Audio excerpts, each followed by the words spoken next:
January 1941. Bletchley Park lay shrouded in frost. The air smelled of coal smoke and damp wood, each breath visible as mist. Inside, the hum of machinery and the steady clatter of typewriters formed a mechanical heartbeat.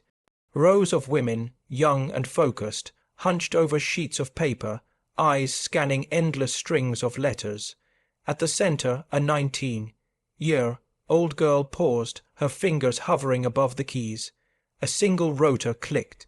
The Enigma machine in front of her seemed impossibly complex, a cage of wires and spinning wheels. A single missing letter, an oversight no one else would notice, would decide the fate of thousands far from this quiet room. Outside, the Mediterranean sun had not yet risen over Italian warships steaming toward the Aegean. Sailors would be on deck, unaware that their movements were being charted by the delicate, patient work of a teenager in England. Her hesitation was brief, almost imperceptible, but it carried consequences beyond imagination, and far across the sea, destiny was already steering the course of history. The clock ticked, the war waited for no one. By early 1941, the war in Europe had entered a phase of cautious uncertainty. Germany had swept across the continent with staggering speed, leaving France defeated and Britain standing alone against the Axis powers. The Battle of Britain had just ended months earlier, a harrowing defensive victory for the Royal Air Force, but the threat of invasion still loomed in the minds of British planners. Across the Mediterranean, Italy, allied with Germany, sought to extend its influence, controlling key sea routes between Europe and North Africa. Its navy, the Regia Marina, was formidable, modern, and aggressive, yet plagued by cautious leadership and logistical limitations. For the Allies, intelligence had become a weapon as vital as battleships or artillery. At Bletchley Park, a sprawling estate north of London, a quiet revolution was unfolding. Mathematicians, linguists, and engineers had gathered to tackle the impossible, breaking the German Enigma cipher. Enigma, with its rotors and plugboard, produced billions of potential letter combinations. To the untrained eye, it was indecipherable. But British cryptanalysts, led by Alan Turing and his team, had begun to find patterns.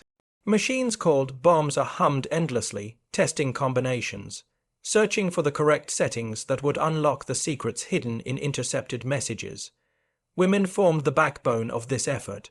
Young, intelligent, and meticulous, they carried the weight of secrecy and responsibility with little recognition. Among them were typists, translators, and codebreakers, most no older than 19 or 20. They were trained to spot anomalies in intercepted communications, to cross-reference signals, and to feed their findings into a growing network of intelligence reports. Each decrypted message was a fragment of a larger picture: convoy movements, fleet locations, and operational orders. In the Mediterranean, these pieces were essential. Italy's naval ambitions were significant. The Regia Marina deployed battleships, cruisers, and destroyers to maintain dominance over sea lanes critical for supply lines to North Africa. Convoys carrying troops and materials were a lifeline for Mussolini's campaigns in Libya and Ethiopia. Yet despite modern ships and skilled sailors, Italian naval operations often suffered from poor coordination and a failure to anticipate enemy intelligence capabilities. Every move was meticulously planned, yet every plan carried inherent risk, especially as British codebreakers began to penetrate their communications. British intelligence worked in tandem with naval commanders. Admiralty staff relied on decrypted Enigma messages to position submarines, plan ambushes, and direct aerial reconnaissance. Each intercepted message, once confirmed, became a piece of a puzzle that could mean life or death for thousands at sea. Operational secrecy was paramount. The Germans and Italians could not know that their supposedly secure communications were being read. To protect this secret, Bletchley Park staff operated in silence. They could not boast, could not report, could not even hint at their victories. Success was measured only in the lives saved, or lost, because of their actions. In early February 1941, intelligence reports indicated a major Italian convoy moving through the Mediterranean, carrying troops, supplies and fuel for operations in North Africa. British naval strategists, armed with partial decrypts, plotted interception points, but the picture was incomplete. The success of any attack depended on absolute precision. The wrong timing, the wrong coordinates, or even a single misread letter could allow the convoy to slip through unscathed. It was here that a single human factor, an overlooked letter in a decrypted message, would have catastrophic consequences. The girl at Bletchley Park, a 19-year-old codebreaker, had been tasked with transcribing intercepted communications. The messages were dense, filled with code groups, and exhausting in their repetition. Amid the clatter of typewriters and the low hum of bombs, a single error went unnoticed. A K, missing from a crucial line, would misrepresent the convoy's position, giving the Italian fleet an illusion of safety while sealing the fate of thousands aboard the ships. Meanwhile, in the Mediterranean, Italian admirals plotted their course with confidence. Battleships steamed through calm seas, destroyers escorted vital transports, and the men aboard carried out their duties unaware that the enemy already held a map of their movements. The convergence of human error and cryptographic complexity created a tension that neither side could fully anticipate. Across the Atlantic and into the halls of Admiralty, British commanders awaited confirmation. Every signal intercepted from Enigma fed into a network of codebreakers, analysts and officers. Each decrypted report held potential, either a narrow window to strike or a missed opportunity that could cost thousands of lives. The stage was set for a confrontation dictated by intelligence, chance, and human fallibility. The Mediterranean, in February 1941, became a theatre where technology, courage, and small decisions intertwined. What seemed like abstract letters on a page at Bletchley Park would soon translate into real, violent action on the waves, a collision of intellect and steel that would shape the course of the naval war. One girl's momentary lapse, a single missing letter, would bridge the gap between theory and catastrophe. The engines of war were in motion, and no one could pause them. From the quiet halls of codebreakers to the deck of Italian battleships, the countdown had begun. A 19-year-old girl sat at a typewriter, the glow of a single desk lamp illuminating her tense face. Every keystroke carried weight. For her, this was just another day at Bletchley Park. Yet the pressure was immense. Surrounded by colleagues equally young and focused, she worked in silence, the hum of bombs filling the air. The world outside seemed distant, almost unreal, yet her hands controlled the fate of men thousands of miles away. One misread letter, a K, omitted, would distort a decrypted message. She could not know the cost, could not foresee the lives that would hang in the balance. The human story is not heroic in grand gestures, but in small, relentless acts of focus under pressure. Her youth, her quiet diligence, and the trust placed in her by Turing and the team made her a linchpin. History would not remember her face, but her choices would echo in the Mediterranean, shaping events she would never see. The humanity in war often lies in these quiet, unseen moments where intellect, tension, and error collide. From a tactical perspective, the Mediterranean in February 1941 was a chessboard of steel and strategy. Italian convoys moved under escort, relying on speed, formation, and calculated routes to avoid British submarines and aircraft. British naval planners, armed with partial intelligence, had to anticipate enemy movements with near-absolute precision. Each ship, each gun turret, each change in course could determine victory or annihilation. The missing letter in a decrypted message shifted the balance, altering the coordinates sent to Admiralty officers. This small misstep became a decisive tactical variable. The interception of the convoy depended not only on naval skill, but on accurate, real-time intelligence. It illustrates how modern warfare had evolved. Battles were no longer fought solely on courage and firepower, but on the manipulation of information, prediction, and anticipation.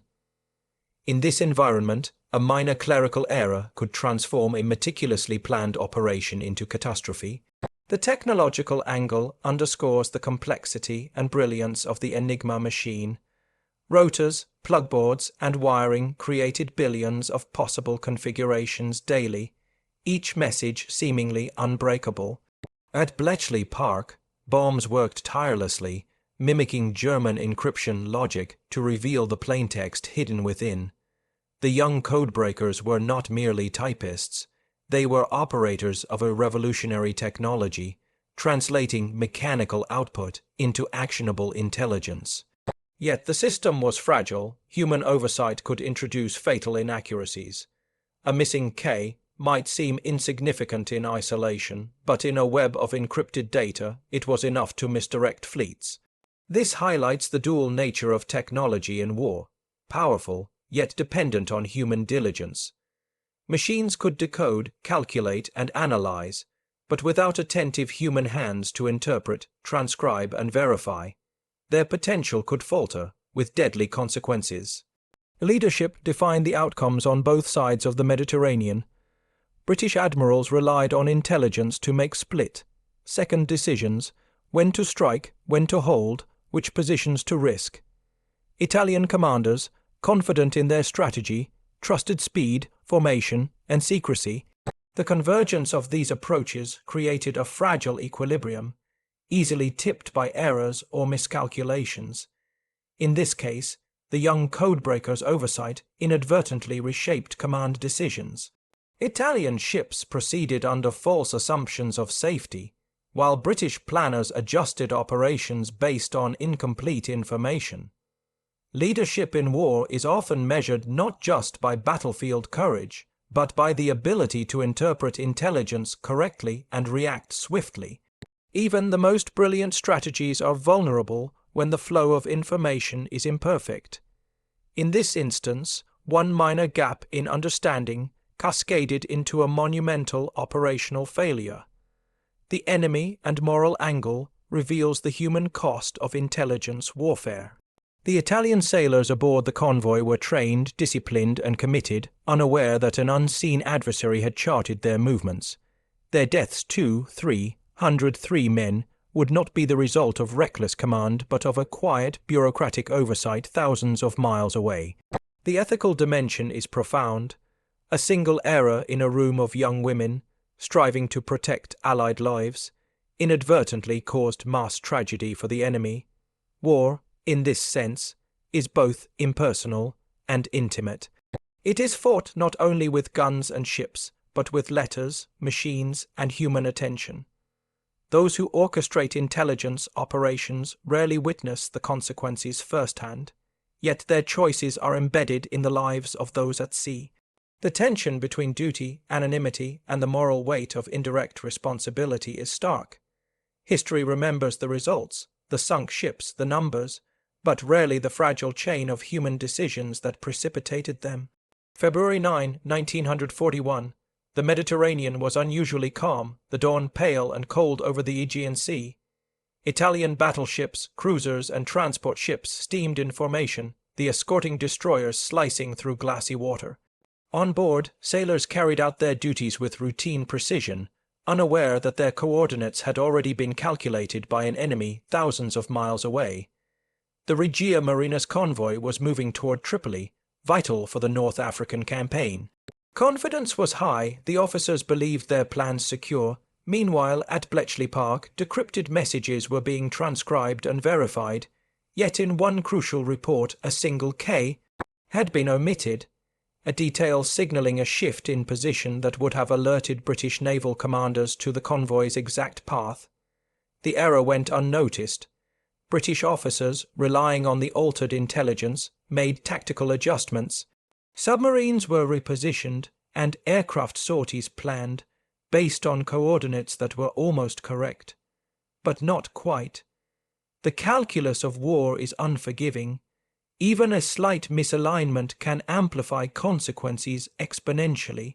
At 08:15, HMS Ajax and HMS Orion, accompanied by destroyers, spotted the convoy. The British ships, guided by the partially decoded Enigma intelligence, initiated their attack. Torpedoes streaked through the water, shells exploded against hulls. Panic erupted aboard the transports.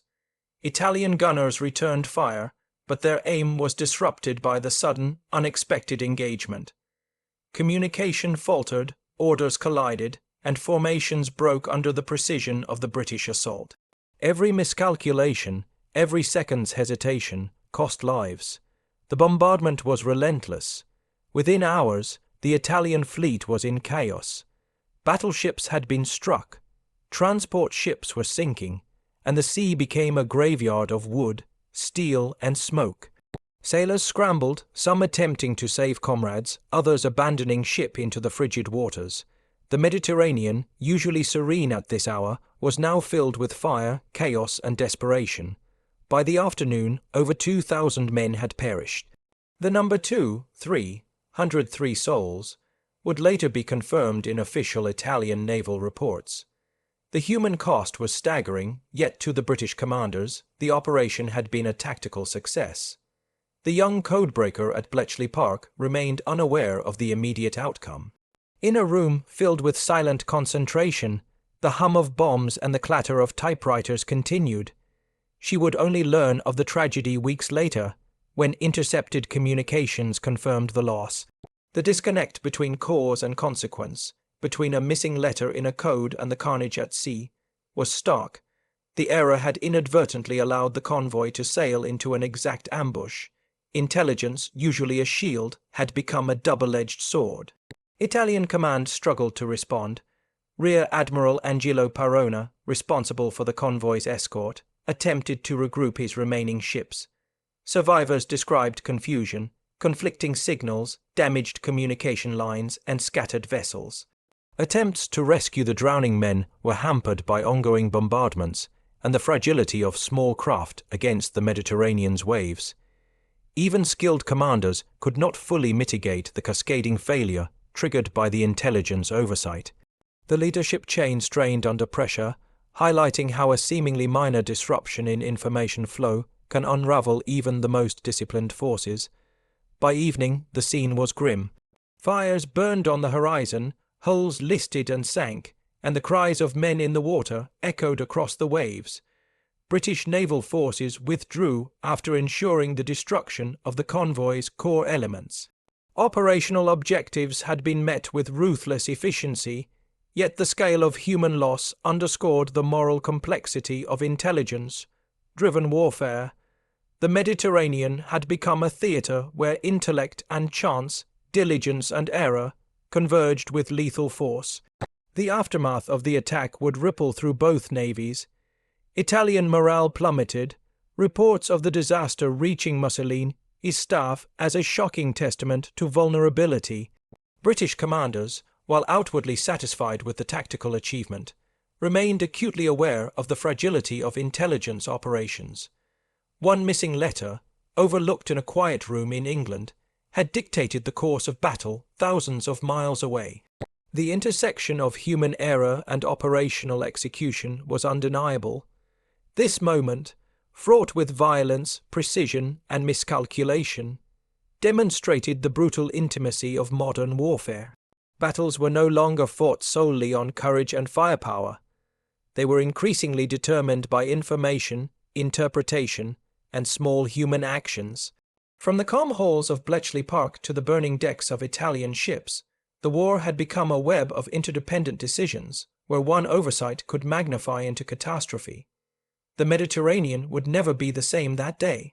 The story of 303 sailors lost to a single missing letter became a stark illustration of the power and peril of intelligence.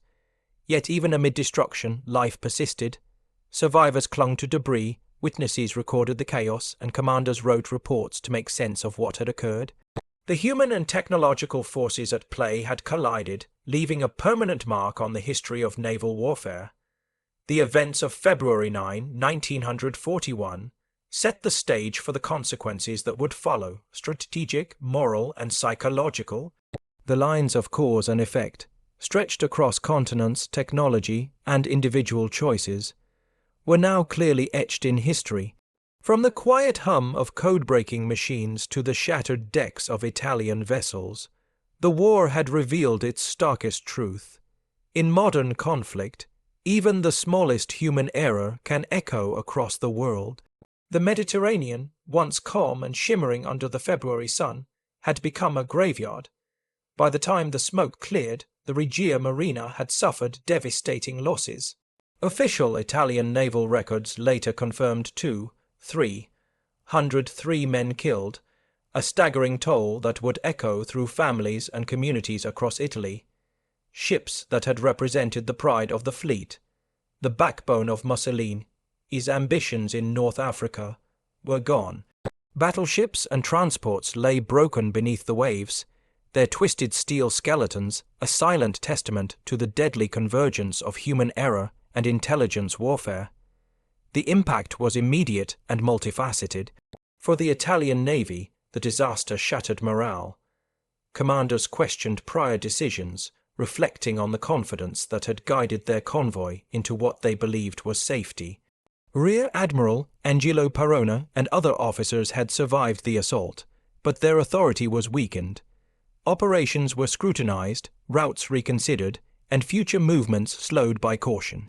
The loss of so many trained sailors was irreplaceable in the short term, leaving gaps in skill and experience that would affect subsequent campaigns.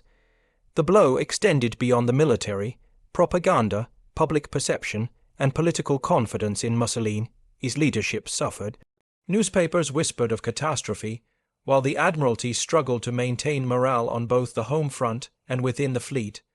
For the Allies, the success was measured differently. From the perspective of British Naval Command and Bletchley Park, the operation was a tactical triumph. Intelligence derived from Enigma decrypts had enabled the interception of a critical convoy. Admiralty reports celebrated the precision of coordination between intelligence, submarines, and surface ships. The operation reinforced the importance of codebreaking as a strategic tool and validated the investments in Bletchley Park's expanding team of cryptanalysts. Yet behind these reports, there was an unacknowledged truth: a single missing K had altered the operation. Without it, the convoy might have slipped past British forces, avoiding disaster. Intelligence had succeeded, but only because human oversight created a narrow window for lethal coincidence. The human consequences were stark. Survivors of the attack described scenes of chaos and desperation. Lifeboats had capsized under fire. Sailors clung to wreckage, watching comrades drown. Rescue efforts were hampered by ongoing operations, damaged communication lines, and the relentless spread of fire across sunken and sinking vessels. Letters later sent home by survivors, though censored for security, spoke of confusion, fear, and the overwhelming scale of loss. Families across Italy mourned sons, brothers, and fathers, often without knowing the details of how or why the convoy had been destroyed. The emotional weight of these losses underscored the human stakes behind every decrypted message and every tactical decision. Historians examining the incident would later highlight the delicate interplay of intelligence and fate. Bletchley Park staff, including the 19-year-old girl whose small error had influenced the outcome, remained anonymous. Their work was classified, their successes unrecognized for decades, yet the chain of events demonstrates how modern warfare had evolved.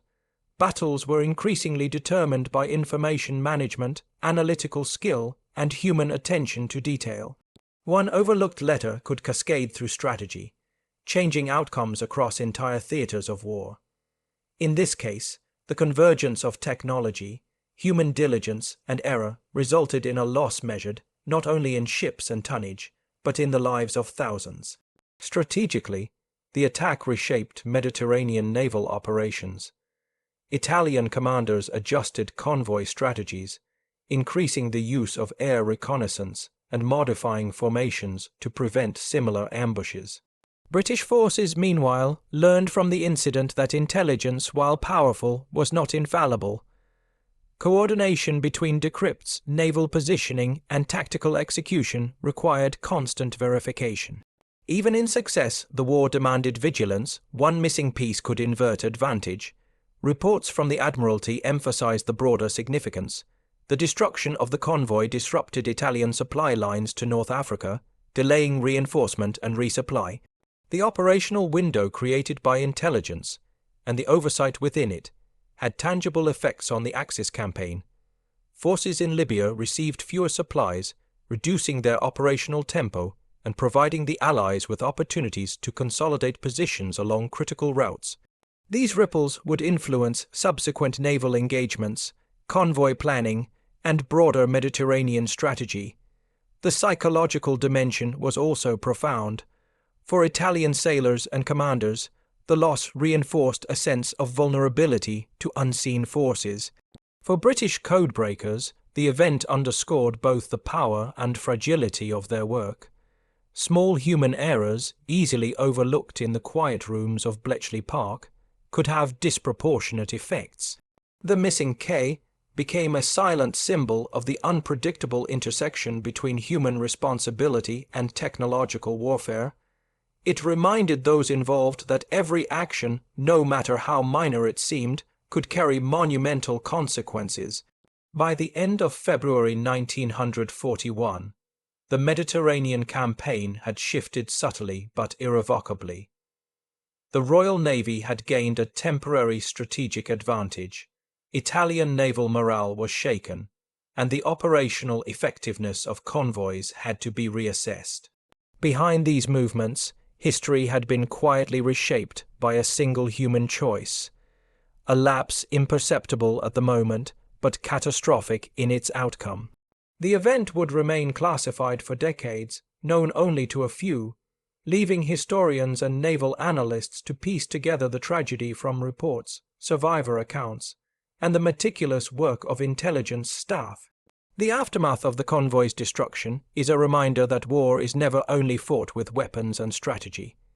It is fought through decisions, diligence, and sometimes human fallibility. From the quiet halls of Bletchley Park to the Mediterranean's fiery waters, one small error altered thousands of destinies, bridging the gap between intellect and mortality. The narrative of February 9, 1941, is thus both a story of operational success and of tragic consequence, a testament to the intertwined nature of chance, responsibility, and the machinery of war. The Mediterranean sun rises quietly over a sea that once witnessed chaos, now calm and indifferent. The ships have long since sunk, the sailors lost to the depths, and the roar of battle is replaced by the rhythm of waves. Yet beneath this tranquility lies a lesson carved into history. War is a dialogue between human decisions and the machinery of conflict, and even the smallest actions can echo across continents. The 19-year-old girl at Bletchley Park, a figure almost invisible in the vast machinery of intelligence, represents this truth. One missing letter, unnoticed in the hum of typewriters and bombs, shaped thousands of lives and altered the course of naval warfare. Her story illuminates the paradox of modern conflict. Technology can decode, predict, and calculate with precision, yet it remains fragile in human hands. The Enigma machine was a marvel of logic and engineering, but without diligence, judgment, and care, its power could misfire. Intelligence is not a simple shield. It is a double-edged instrument, capable of both protection and unforeseen harm. In this intersection of intellect and error, the full weight of responsibility becomes visible. Those who labor in silence, analyzing letters and numbers, carry a burden as profound as that of soldiers on the front lines. The event also reflects the human dimension of warfare. Italian sailors carried out their duty with courage, unaware of the forces shaping their fate. Allied codebreakers acted with diligence and determination, oblivious to the precise consequences of every keystroke. War is not only fought with guns and steel, but with thought, timing, and sometimes by chance. The loss of 303 lives is a stark reminder that history is written in both deliberate strategy and unpredictable accident. Ethical questions arise naturally. Can unseen actors, whose purpose is to save lives, inadvertently cause death? The answer lies in the complexity of responsibility, where intent and outcome rarely align perfectly. History remembers the outcomes, the destruction of ships, the tactical victories, and the shifting balance of power in the Mediterranean. But it often overlooks the quiet actors, the analysts, the mathematicians, the young women whose patience and intellect shaped events without recognition. Their contribution was monumental, yet anonymous. They remind us that the machinery of war is not only composed of fleets and armies, but of human focus, intelligence, and fallibility. Ultimately, this story is a meditation on cause and effect, on the fragility of human systems and the moral weight of knowledge. One girl's oversight became a pivot upon which history turned, illustrating that the fate of nations can hinge on minute details. The Mediterranean's calm waters now reflect the sky, indifferent to human triumph or tragedy, yet beneath the surface, the echoes of February 9, 1941, remain. The lesson endures. In the machinery of war, no detail is too small, no action insignificant, and every human choice carries the potential to shape history. The waves lap quietly against the shore, and somewhere far from the battle, the young codebreaker continues her work, unaware that a single letter would forever link her diligence, and her error, to the lives of thousands. In the end, history is both immense and intimate, composed of grand strategy and fragile human decisions, intertwined in ways both tragic and profound.